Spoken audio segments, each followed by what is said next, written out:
Well, there could be several reasons, Donald. No, he's a lazy piece of shit. He promised us an iceberg video a year ago, and he hasn't done a fucking thing. I'm unsubscribing from this guy. He promised us more content and didn't deliver. I really don't think it's that big of a deal. Sorry, I just had to take care of something. I'm back now. We can do this thing. Speaking of The Walking Dead, how was nap time, Joe? I was busy running the country Trump. I think you mean ruining the country? All right, enough, you two. I've got the list all set up. Are we ready? Let's do it. Yeah, let's get started. So we're ranking each episode of the season chronologically from ranks A to D. I don't think any of these episodes are anything below that, so it's a good framework to go with. To start, we have A New Day. What did you guys think of the very first episode of the series? I liked it a lot. It was my introduction to Telltale's games, and it was a good start. I think in some respects it's aged a little poorly, but it's a strong beginning. I personally think it's one of the best episodes in the franchise. I think it's underrated as all. Too many people overlook it because it's the first, but they forget that it's planting the seeds that the rest of the season will grow into. Yeah, well, it's the start of something great. I agree with that. It has some good moments and gives us one of the best characters in all of gaming. He's going to say Kenny. Kenny. But it has terrible audio issues, worse than Joe's hearing, and there's too many stupid puzzle and action scenes. It's like it can't decide whether or not it wants to be Zombie Sam and Max or that hunk of shit Jurassic Park. Also, the Carly and Doug choice was stupid. Who are you going to pick? The hot girl with the gun and good aim with an actual character who knows about Lee already, or the dorky IT guy with no survival skills? It wasn't even a decision. It was an admirable enough first episode for people to support the series. Telltale's ability to introduce and establish that many characters in one episode and have it not feel overwhelming should be commended.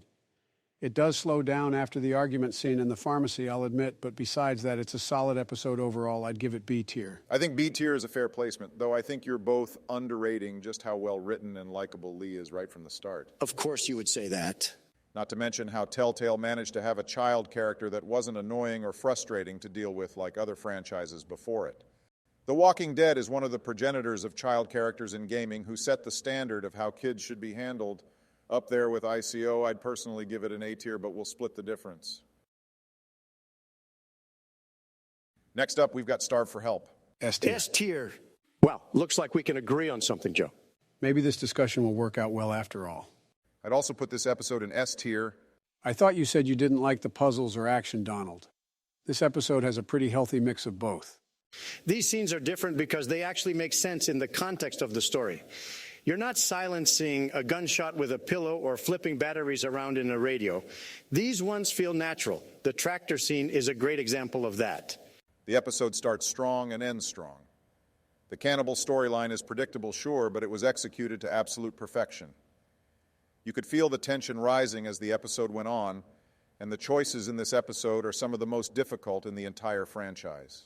Choosing who to back between Kenny and Lily, who to give rations to, taking the supplies from the station wagon, dealing with Andy St. John, and of course the contentious decision of how to deal with Larry in the meat locker. Not to mention some great character moments like the further development of Lee and Clem's relationship and the unique interactions with Carly and Doug. All I have to say is if you didn't kill Larry in the meat locker, you're a coward.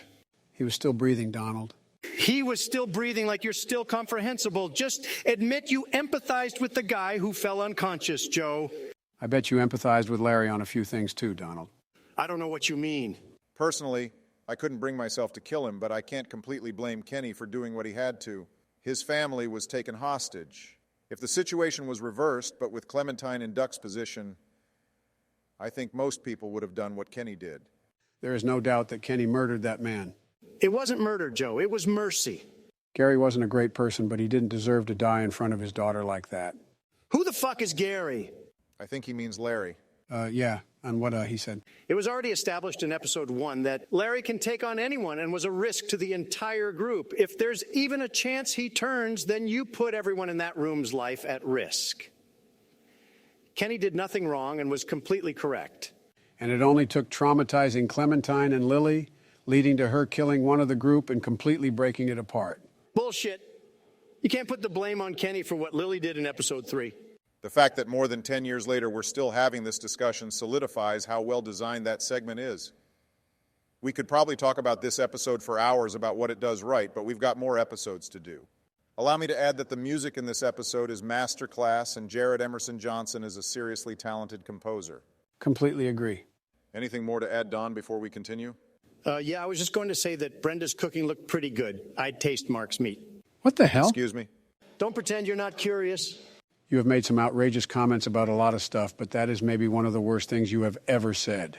Okay, moving on. Episode 3, Long Road Ahead. So let me be clear. This is one of the darkest, if not the darkest episode, as well as the most important episode in the franchise. Chuck giving Lee the well-needed reality check about the state of the world was an important wake-up call to the player, if they hadn't already witnessed that from seeing what happened to Duck. Not to mention the dramatics of Kenny dealing with the loss of his family, and the introduction of Omid and Krista puts Long Road Ahead high up there for me. More like mid-road ahead, Barry, because that's really what it is. How so? The first half of the episode is great, just great. The supply run scene, the Carly romance, getting rid of Lily, Duck playing detective. I gotta tell you, this episode was on the up and up for me, possibly surpassing episode 2, but it totally falls apart. Totally and utterly falls apart by the time of the train. Harder than Joe falls down flights of stairs. At least I can climb stairs, Tubby. Quiet, Joe. Once again, we're back to a stupid, long, boring puzzles that make no sense, that take way too long, and it brings the pacing to an absolute crawl. It wasn't that hard, Donald.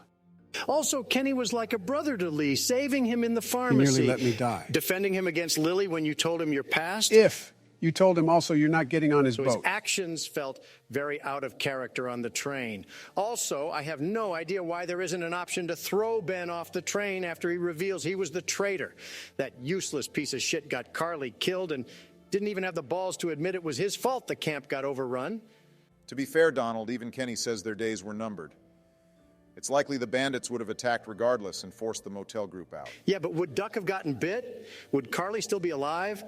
I voted him out, but it didn't mean shit. That's what just like how everyone voted for me in the 2020 elections, but we all saw how Donald, rigged that was. Come on, man. It's been 3 years already. Get over it. Also, what was with that zombie Clementine scene?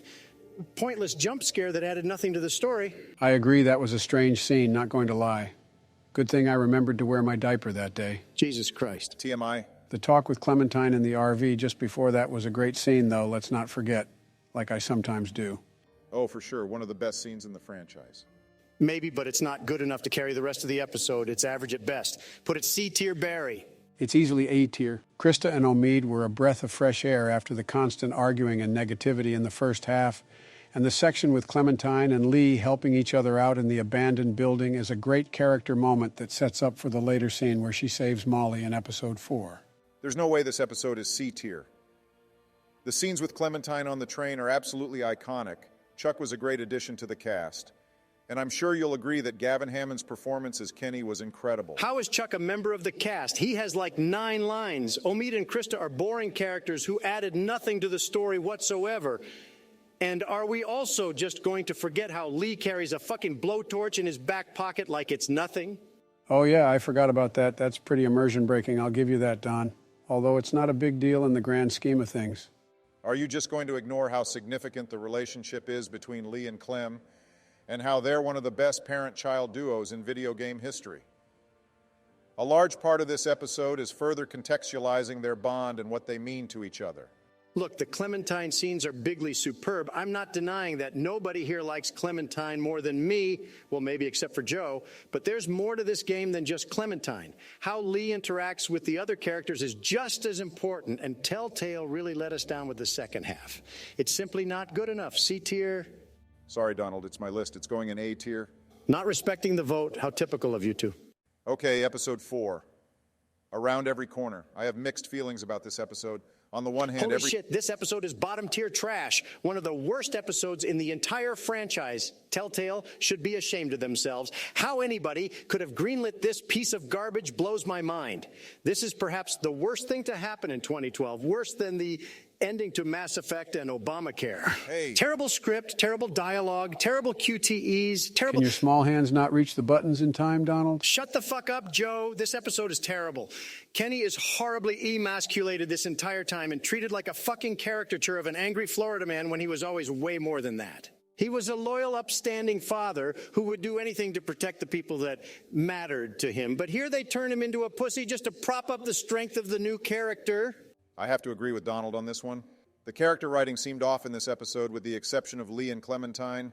Ben was made to be especially more stupid just to give the final choice some weight, which feels like poor design.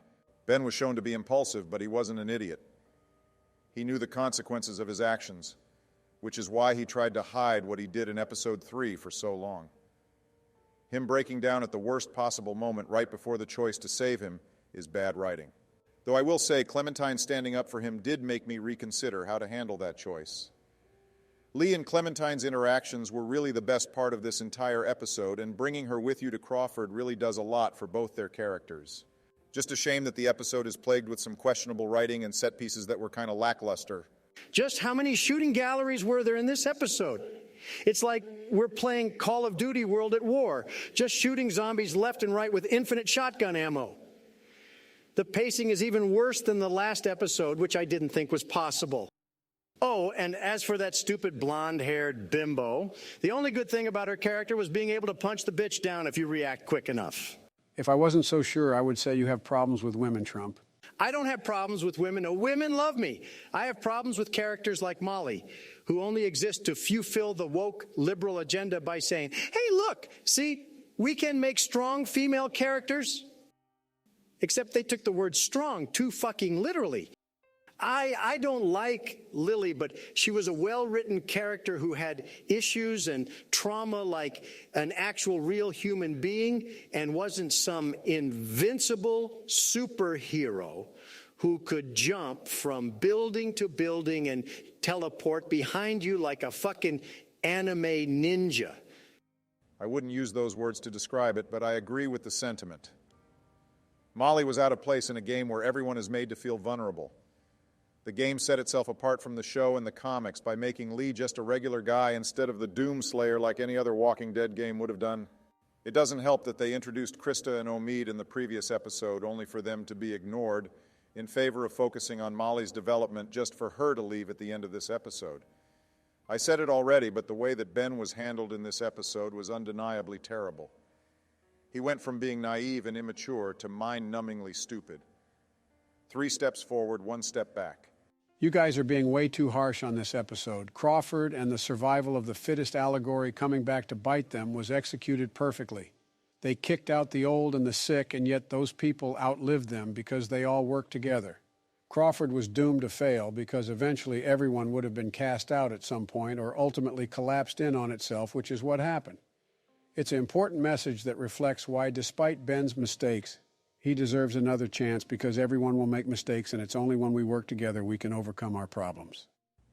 Well said, Joe. Oh, he's totally reading from a teleprompter. Not to mention, this episode has a large variety of cool environments and darker moments like dealing with the bite and the boy in the attic. Yeah, you do like your kids in the attic, don't you, Joe? How's your son, by the way? That's enough. You know the rules of my server, Donald. You've already surpassed the warning limit 3 times, and I've given you enough leeway already in this discussion, but if you keep this up, I'm going to have to ban you from the presidential Minecraft server. You can't do that. Bill's an admin on that server. He won't allow it. I run the server. I know your IP and coordinates. Do you want me to make the call? I won't say it again. Keep the politics talk outside this Discord. Fine. Just put this shit in garbage tier where it belongs and move on. About the only good thing in the entire episode was Kenny's speech when he comes with you. I'm not ashamed to say I had a tear in my eye. That's a true American hero right there. Kenny won't come with you if you don't kill Larry or drop Ben, even if you backed him in every other scenario. Just think about that, Donald. Kenny was willing to leave Clementine behind all because Lee wouldn't kill another person. Jesus Christ, put your hearing aids in, you geriatric fuck! I already said earlier that Kenny was completely out of character. He is so out of character, in fact, I'm convinced whoever wrote his speech had to be a totally different writer.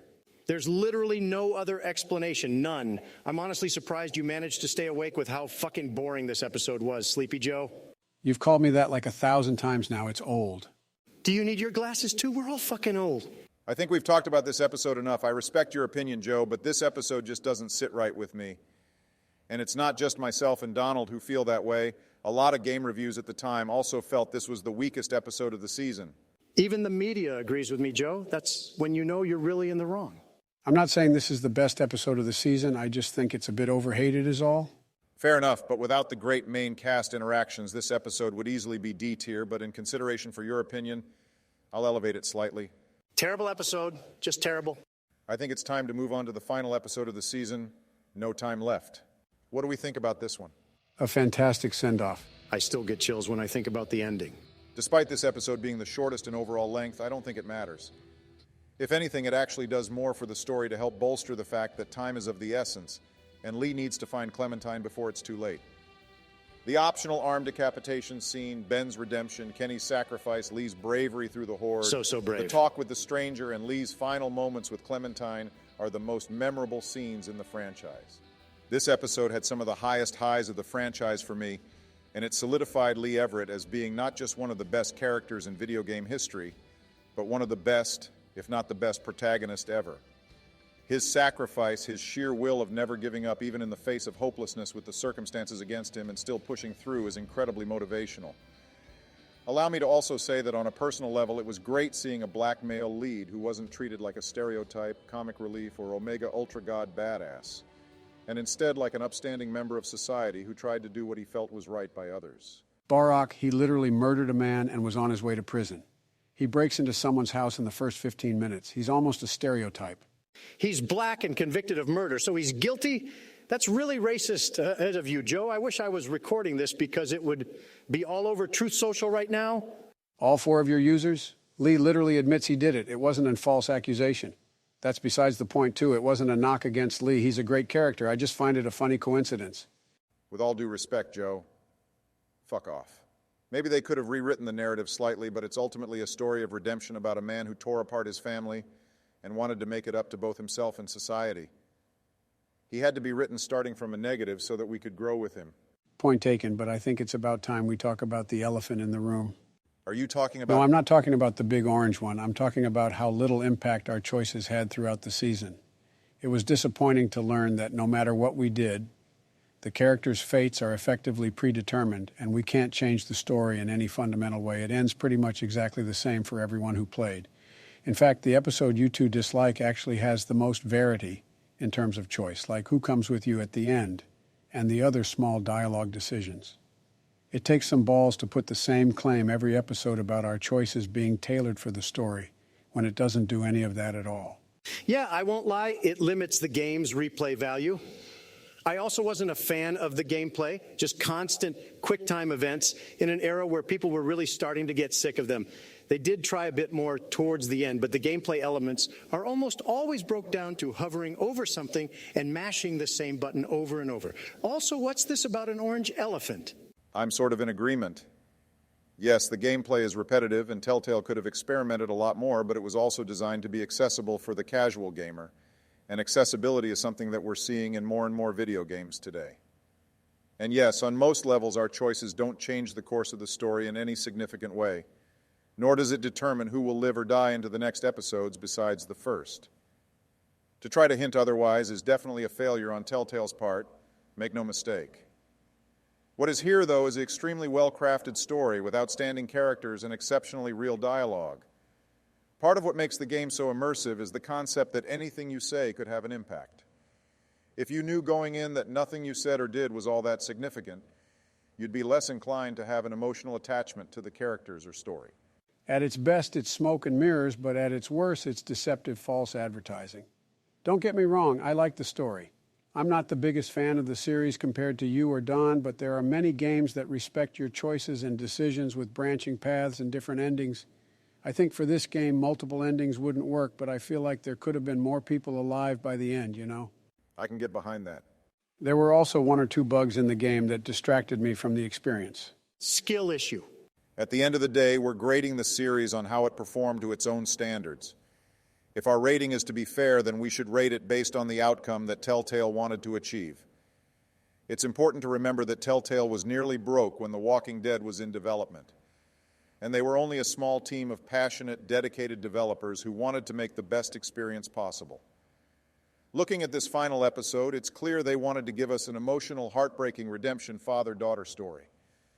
We're all fathers with girls, so I'm sure it all struck a chord with us on a deeply personal level. Many people were moved by the story and characters of this game. It won awards, blew Telltale up as a small indie company to a brand name, and has had a lasting cultural impact on video game culture. What with the X will remember that meme, and it will continue to carry that legacy for years to come. With all being said, can we agree S tier? No. Why not? Kenny should have lived no matter what. It's fucking bullshit that no matter what you do, none of your choices meant anything. And Kenny dies regardless. I even replayed that boring slogfest and saved Ben hoping it would make a difference, but it didn't. Kenny didn't die in season 1, Donald. Huh? What do you mean, season 1? Donald, you haven't played season 2 yet? There's a season 2? What the fuck? Why did nobody tell me?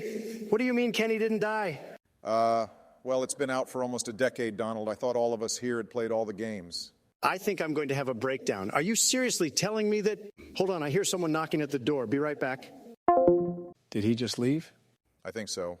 Oh my God, he's going to be even more insufferable if he plays season 2. Well, I'm putting it into S tier. I'd agree with that too. Despite my problems with the game itself, the ending was pretty powerful. Yep. Well, I think I hear Jill calling. I think it's time for another diaper change. Talk to you later. Sure. Maybe we can do season 2 next time if you'd like. Just let me know. Peace, brother. Well, that went about as well as expected. Donald? Oh, hey, Barry. Oh, George, what's up? Just got finished playing this Walking Dead game. Y'all were right about how awesome this game is. Donald was telling me all about it the other day, so I thought I'd check it out. Oh, really? We just finished doing a tier list for it. Shame you didn't let me know earlier. Would have been good to have a fresh perspective. Maybe next time. Oh, man, that would be cool. So what was your favorite scene? Oh, definitely when Daryl said that Merle has a thick ass. That was pretty funny. Let's go, you ape. Guess I gotta lug your thick ass back across town. What game was this? Walking Dead Survival Instinct. It was hard to get my hands on, but hey, being a former president has its benefits, huh?